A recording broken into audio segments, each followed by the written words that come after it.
Chapter 1. Shut Out in the Dust. The door slammed so hard it rattled the warped boards of porch. Clara flinched at the crack of wood against wood, her stepmother's sharp voice still ringing in her ears. "You ain't my blood. Don't come back knocking." Silence followed, except for the scrape of the lock sliding home. Clara stood there a moment longer, her small satchel dangling from her hand, dust curling around her boots as if the very earth wanted to swallow her whole. The night air bit with desert chill, though the day's heat still clung to the boards under her feet. Across the street, lanterns glowed in the windows of the saloon, spilling golden light onto the dirt road. Laughter rolled out with a twang of fiddle, the sound of boots stomping against the creaking wooden floor. Her throat ached. She had no tears left, only the bitter taste of rejection. She stepped down into the road, her skirts catching the grit of dust, her heart hammering as men's voices rose from the saloon, low, rough, and laced with the clink of spurs and bottles. She wrapped her shawl tighter around her shoulders, praying no one noticed the girl with nowhere to go. A coyote cried far off in the hills. The world felt too big, too empty. Then came the steady beat of hooves. She turned. Out of the shadows, a rider emerged, tall in the saddle, broad-shouldered, his hat brim shadowing his face. The horse beneath him snorted, kicking up dirt as the rider drew to a halt. He dismounted with the slow, deliberate movements of a man who never rushed unless there was danger. Dust swirled around him as he stepped into the lamplight. He was a giant of a man. Clara's breath caught. He looked down at her with eyes the color of storm clouds, quiet but heavy with something she couldn't name. His voice, when it came, was deep and even. "You lost, miss." Her fingers twisted around the strap of her satchel. "No, just nowhere to go." His gaze flicked toward the saloon, where a drunk stumbled out, shouting after a girl in painted rouge. The rancher's jaw tightened. He returned his eyes to Clara. "You don't belong in that kind of crowd," he said. "What's your name?" "Clara," she whispered. He nodded once, firm, as if her name alone was enough. "Name's Eli. Got a ranch a few miles west. Plenty of room. You'll be safe there." Her heart stuttered. Safe. The word felt foreign. "You don't even know me," she said softly. His mouth twitched, almost a smile but shadowed with weariness. "Don't need to. You're standing here alone in the dust, and that's enough for me." The saloon doors banged again. Another drunk yelling, and Eli shifted, placing his bulk between her and the street. He offered his hand, callous and steady. Clara stared at it, then at him. The stranger, the giant, the unexpected lifeline. Slowly, she placed her trembling hand in his. The night wind carried the scent of sagebrush as he led her toward his horse, away from the closed door behind her, and into a future she could not yet imagine. Chapter 2. A Giant's Word. The ranch stretched wide under the morning sun. Rolling hills painted gold with prairie grass and the dark line of mountains cutting the horizon. Clara rode beside Eli in silence, the creak of saddle leather and the horse's steady gait filling the air. She clutched her satchel against her lap, stealing glances at the man who'd taken her in without question. He hadn't spoken much since they'd left town, but his presence carried a kind of unshakable steadiness, like the earth itself. When they reached the ranch yard, dogs barked and men lifted their heads from their work. Cowboys leaned on fence rails, wiping sweat from their brows, their eyes narrowing at the sight of Clara dismounting in her travel-worn dress. "Boss," one muttered, voice low but sharp enough to carry. "What's this girl doing here?" Eli swung down from his horse, boots striking the packed earth with solid thud. He adjusted his hat, casting a shadow across his face, then turned toward his men. "She's under my roof now," he said, his voice calm but carrying the weight of iron. "That's all you need to know." The men exchanged looks but said no more. Clara felt her stares linger, curious, suspicious, some even pitying. She lowered her eyes, cheeks warming, but Eli moved to her side, his presence shielding her as surely as if he'd built a wall between her and the world. Inside the ranch house, the scent of strong coffee and with smoke greeted her. It was plain but sturdy. Handmade tables, a stone hearth, pelts thrown over chairs. Eli set her satchel down by the stairs. "You'll have a room upstairs," he said. "It ain't much, but it's yours." Clara's throat tightened. No one had ever spoken to her like that. With certainty, with respect. "Why?" she asked before she could stop herself. "Why help me at all?" Eli's jaw worked. For a moment, he looked past her, out the window where the wide land shimmered in heat haze. "Ain't about blood," he said finally. "It's about heart. And I know what it feels like to have a door shut in your face." She swallowed hard, words tangled in her chest. The days that followed tested her. Dust storms swept the plains, rattling shutters and filling the air with grit. She learned to gather eggs, to carry water, to tend to the horses with careful hands. At first, the ranch hands eyed her warily, whispering that she was a stray, a burden. But when Eli rode out at dawn and returned late with sweat darkening his shirt, she was there to hand him a cool drink, to sit quietly while he ate, to share silence that somehow steadied them both. Each evening, as the sun bled red over the horizon, Clara stood on the porch and breathed in the scent of sage. She began to believe what Eli had said, that maybe blood wasn't everything. Maybe, just maybe, she could belong here. And though Eli rarely smiled, when his eyes rested on her, they held something softer than words, something that told her his word was stronger than iron. Chapter 3. Shadows at the Saloon. The saloon was alive with noise at night. Fiddle strings wailing, boots hammering against the warped floorboards, and laughter rolling through clouds of cigar smoke. Lanterns swung from beams above, casting long shadows on the walls where wanted posters curled at the corners. Clara lingered outside, her shawl drawn tight. She hadn't meant to come into town, but the whispers at the ranch had been gnawing at her. Eli's men were loyal, but their wives were not so kind. "She ain't his kin," they'd said. "Just some cast-off, some stray girl no better than a saloon girl." And worst of all, her stepmother had been the one to spread it. Clara had hoped to slip through town unseen, maybe find some ribbon or thread from a mercantile. But her stepmother's sharp laugh drifted from the saloon porch, and with it, venomous words.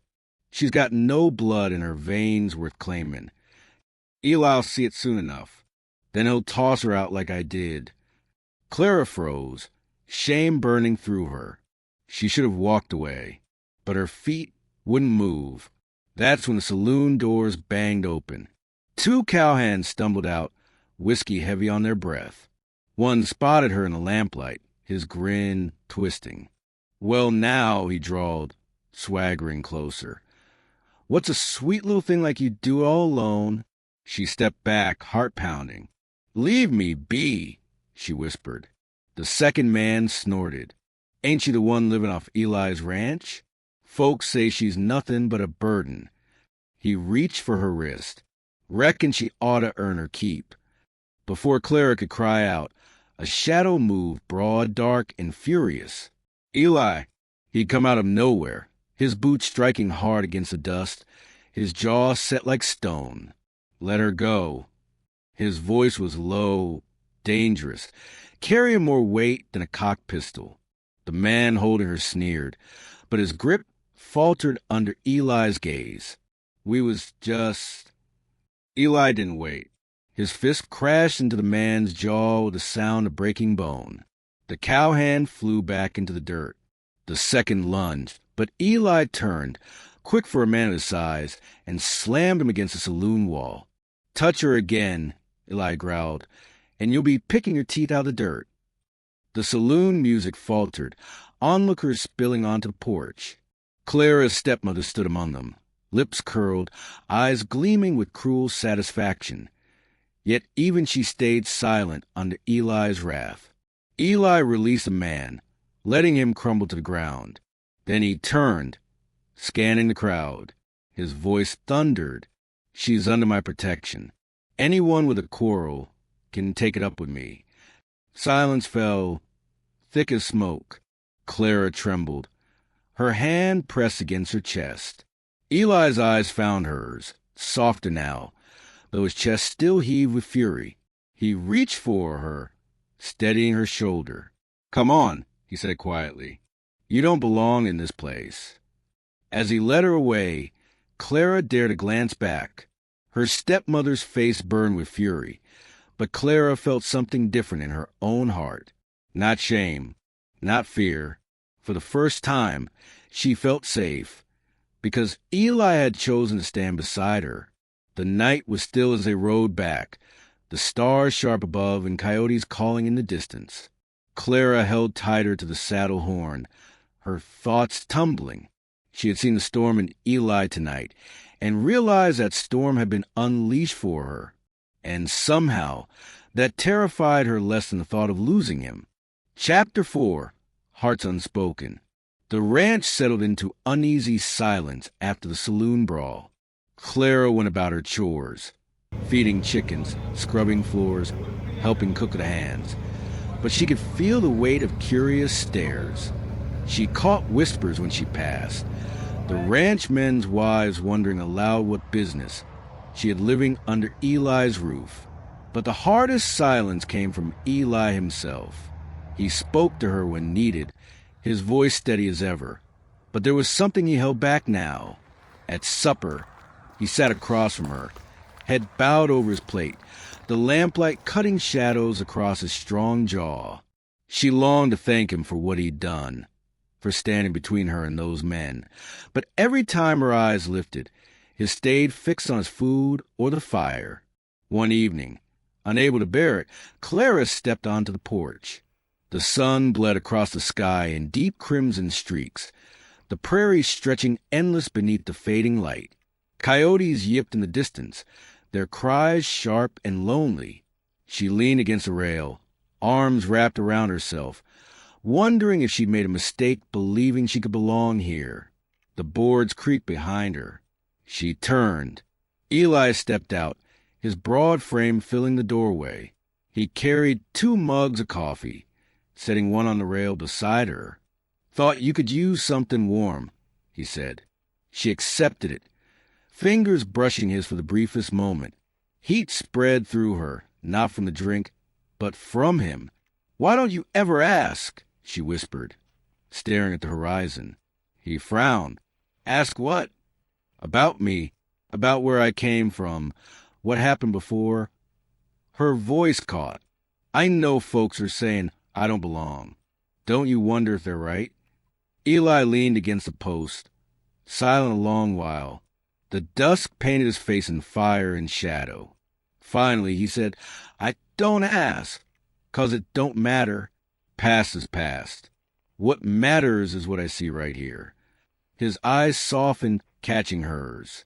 "And I see a girl stronger than she knows."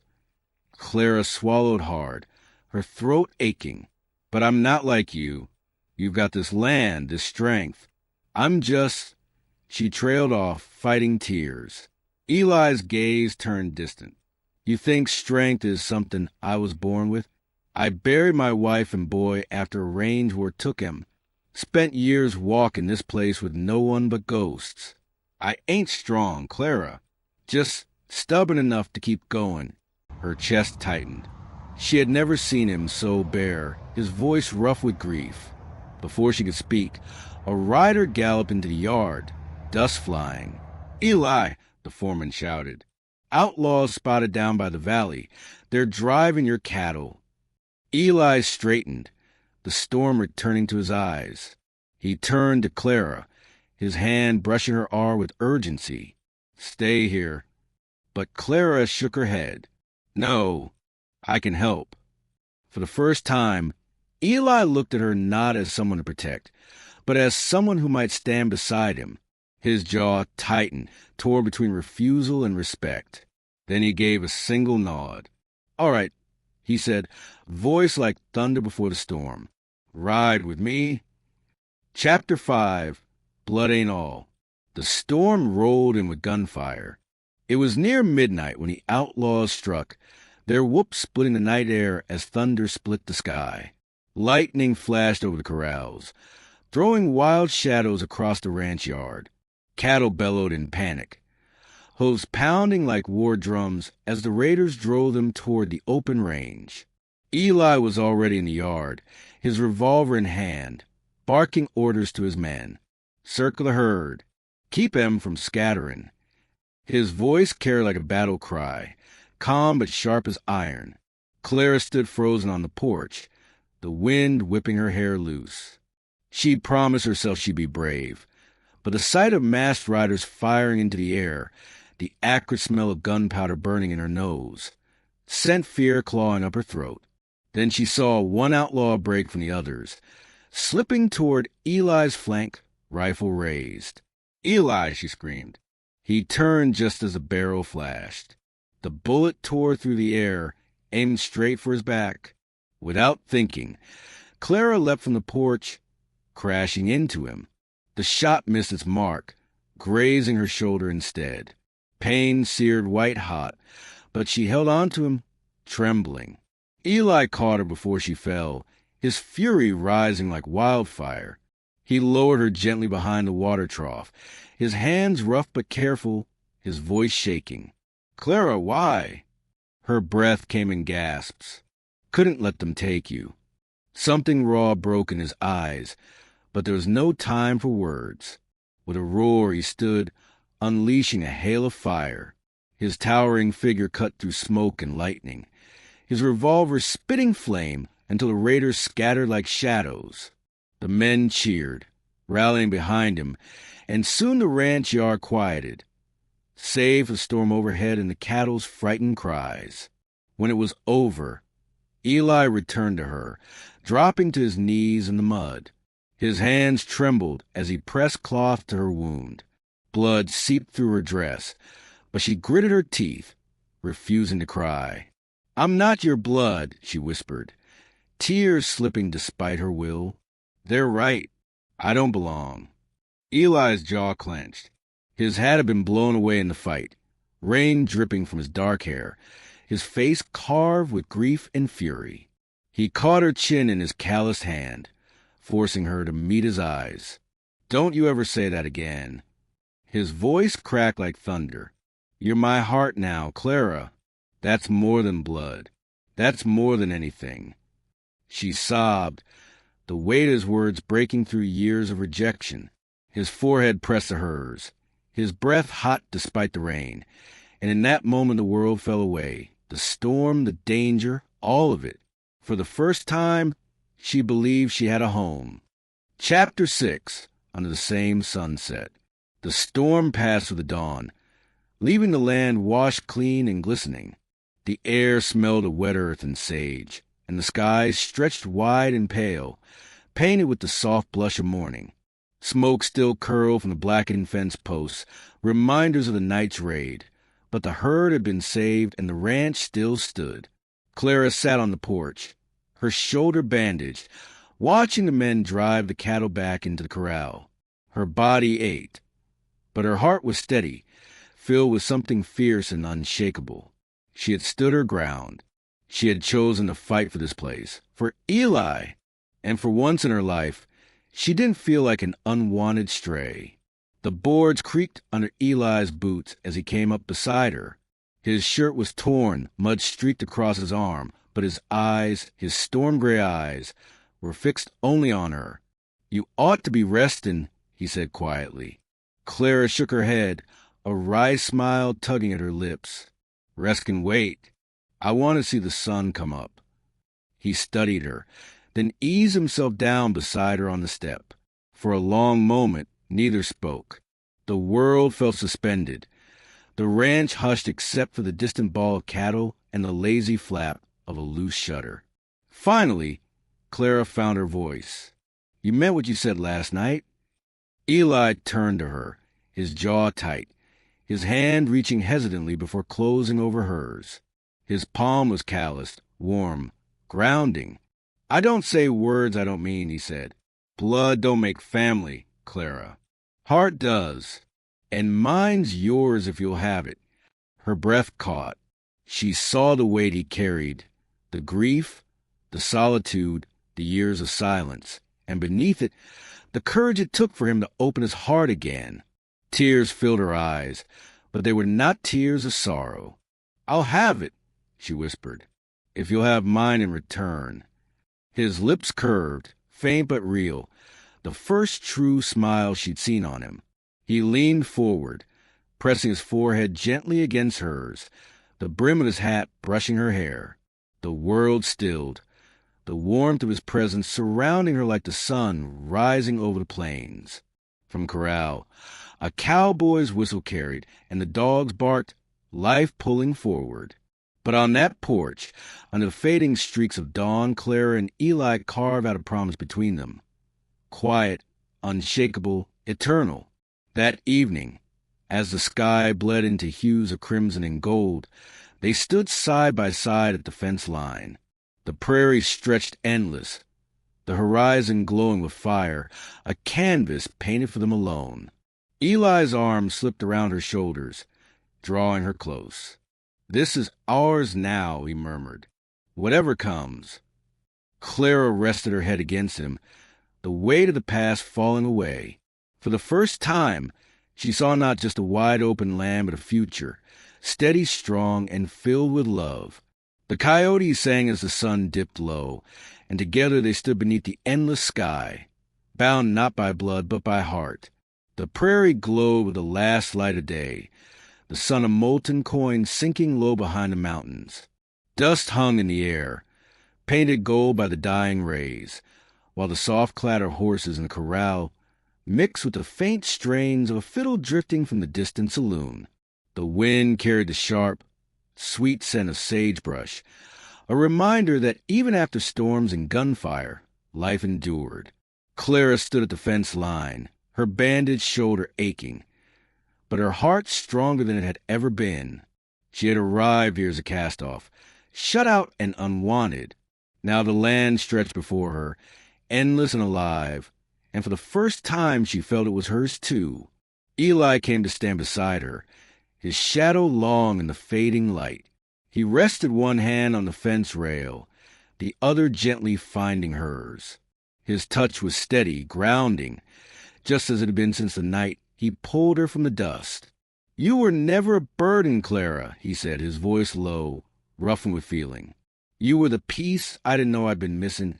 Her throat tightened, tears pricking her eyes. She turned to him, her words barely a whisper, but strong enough to carry on the wind. "And you're my home, Eli. Blood or no blood, you're my forever." The sky bled crimson, coyotes calling in the distance as he drew her close. Their silhouettes merged against the burning horizon, two souls bound not by past wounds but by a promise of tomorrow. And as the sun sank, the west itself seemed to hold its breath, sealing their love in its endless, golden silence.